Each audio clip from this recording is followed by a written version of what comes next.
मनुष्य में अज्ञान है कि खुश हुआ जा सकता है, और वो भी कुछ करके या कुछ पाके। अज्ञान ये है कि इच्छाओं की पूर्ति से खुशी मिलेगी, और क्या ये होता है? नहीं, क्योंकि ये बात सत्य नहीं है, इसलिए वो होता नहीं कभी। इसलिए वो भागता रहता है मनुष्य इस अज्ञान के कारण, एक के बाद एक कर्म करता रहता है, उस कर्मों का पहाड़ जमा करता रहता है, लेकिन उसको जो चाहिए वो नहीं मिलता। ऐसा संभव ही नहीं है कि कोई खुशी मिल जाए आपको, हो नहीं सकता। और वो खुशी भी जो मिलती है वो क्षणिक होती है। जो इच्छा की पूर्ति से खुशी जो आती है क्षण भर रहती है, क्योंकि सब कुछ अनित्य है, चला जाता है, मिथ्या है, माया है, सपने जैसा है, वो बह जाता है। तो दूसरा भी चला जाता है, तीसरा। तो मनुष्य में अज्ञान है कि खुशी वस्तुओं से मिलेगी, रुपए पैसे से मिलेगी, शारीरिक सुख से मिलेगी, संबंधों से या दूसरे लोगों से मिलेगी। और बहुत से लोगों की तो ये भी मान्यता है कि मेरी सरकार मुझे खुश करेगी, नेता लोग मुझे सुखी करेंगे। तो मूर्खता है। क्या फिर इस अस्तित्व में सिर्फ दुख ही दुख है, या इस तरह की कस्तूरी मृग वाली स्थिति है, हमेशा भागते रहो, जिसे मृग तृष्णा कहा गया है? क्या इतना ही, जैसे उन्होंने कहा था कि सब मिथ्या ही है? नहीं, ज्ञान ये है कि जो असली सुख है वो मैं स्वयं हूं। इसको हमने आनंद नाम दिया है। ये इस भाग दौड़ का अंत है, यहाँ शांति है, यहाँ आनंद है। वो मेरा स्वरूप है। कैसे जाना जाए? मेरा स्वरूप कैसे जानूं मैं? आत्मज्ञान से।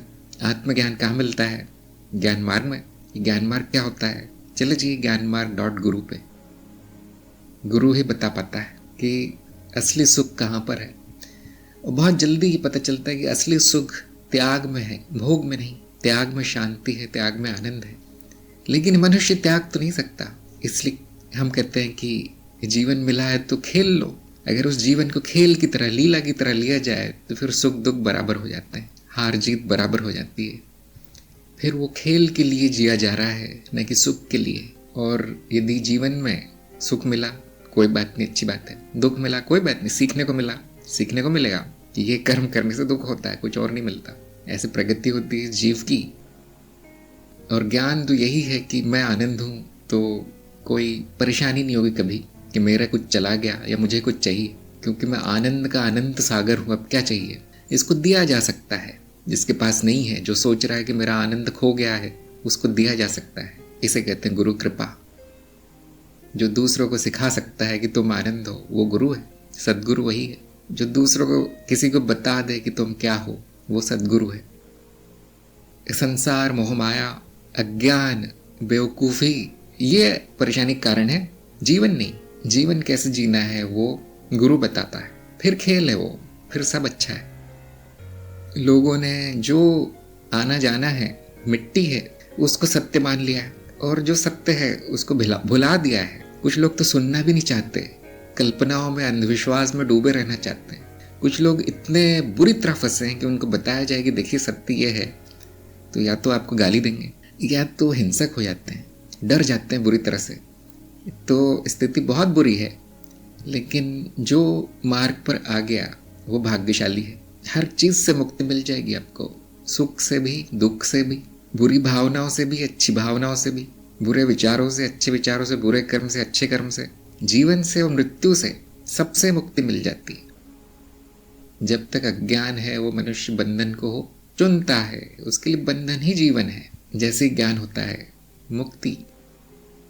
इसलिए मुक्ति की इच्छा बहुत जरूरी है। स्वयं को जान लेना ही मुक्ति है। जीवन में खुशी नहीं है और आप में दुख नहीं है।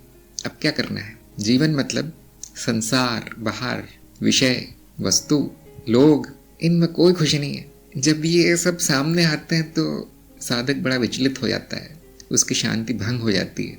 जब वो स्वयं में स्थित है तो बड़ा खुश रहता है।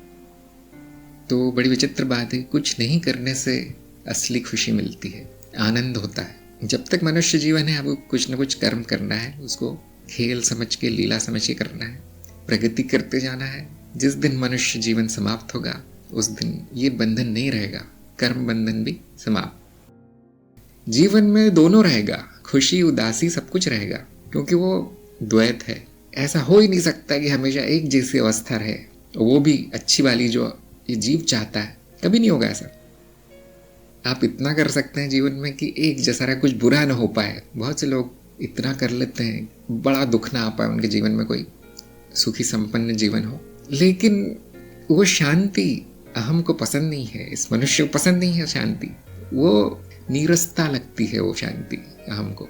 शांति नहीं कहता वो उसे, कहता है जीवन में कुछ हो नहीं रहा है। अब वो किसी तरह का मनोरंजन चाहता है, कुछ ना कुछ करना चाहता है। संघर्ष में ही आनंद है मनुष्य के लिए। कुछ नहीं मिलता तो किसी पहाड़ पे चढ़ जाता है, जाके किसी यात्रा पे निकल जाता है, या कोई ना कोई ऐसा आध्यात्मिक मार्ग या ऐसा कोई मार्ग पकड़ लेता है, कुछ करने को मिले, कुछ हो जीवन में।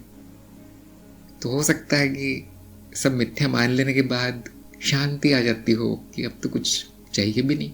लेकिन ये जो शांति है उसको मनुष्य या अहम नीरसता के रूप में लेता है, क्योंकि उसको तो कर्म चाहिए।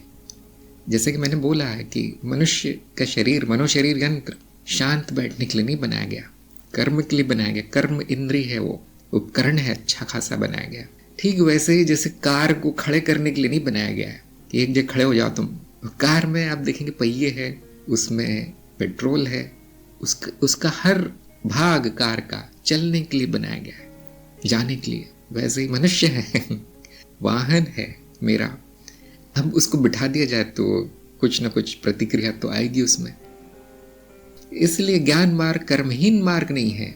कर्महीन नहीं हो जाना है, यहाँ संपूर्ण ज्ञान में कर्म करना है, खेल की तरह, लीला की तरह। उसके बाद नीरसता नहीं आएगी। किसी भी गुरु को देख लीजिए ज्ञान मार्ग में, किसी भी साधक को देख लीजिए, कर्म लिप्त है, आंधी तूफान की तरह जीवन है उसका, लेकिन पूरी शांति है। नीरसता हटाने के लिए आपको शांति हटाने की जरूरत नहीं है, शांत रहकर भी कर्म हो सकता है। और यदि अशांति है तो कोई बात नहीं, वो मुझ में नहीं, वो जीवन में है। तो ये ज्ञान मार्ग का दृष्टिकोण है। अब ये जो बात है केवल ज्ञान मार्ग में नहीं है, सभी मार्गों में यही सिखाया गया है कि आपको अपना कर्म करना है, स्वधर्म। अगर आपका कुछ भी नहीं है, कोई लक्ष्य नहीं दिखता, तो सही लक्ष्य चुन लेना है जो आपके मनोशरीर यंत्र के लिए अच्छा है ना, वो चुन लेना है। उसकी बनावट क्या है आप देखिए, और वो कर्म उसके लिए उपयुक्त होगा, उसमें सुख मिलेगा, उसमें आनंद मिलेगा, उसका कुछ उपयोग भी हो जाएगा, प्रगति भी हो जाएगी और प्रारब्ध भी समाप्त हो जाएगा। ये सब जरूरी है, किसी मार्ग पर हो आप, ये सबसे जरूरी बात यही है। कुछ लोगों का प्रारब्ध ही अध्यात्म होता है, और उनमें से कुछ गिने चुने लोगों का प्रारब्ध ही ज्ञान मार्ग होता है। कई जन्मों से उतना ही कर रहे हो तो फिर तो कोई परेशानी ही नहीं होगी लेकिन उलझन किनको होती है? जिनको पता ही नहीं मैंने जन्म क्यों लिया है। कभी ये करते हैं, कभी वो करते हैं, कभी ऐसा करके देखते हैं, कभी वैसा करें, और फिर वही नीरसता। वो इसलिए क्योंकि वो जानते नहीं क्यों आए हैं यहाँ, क्या करने आए हैं।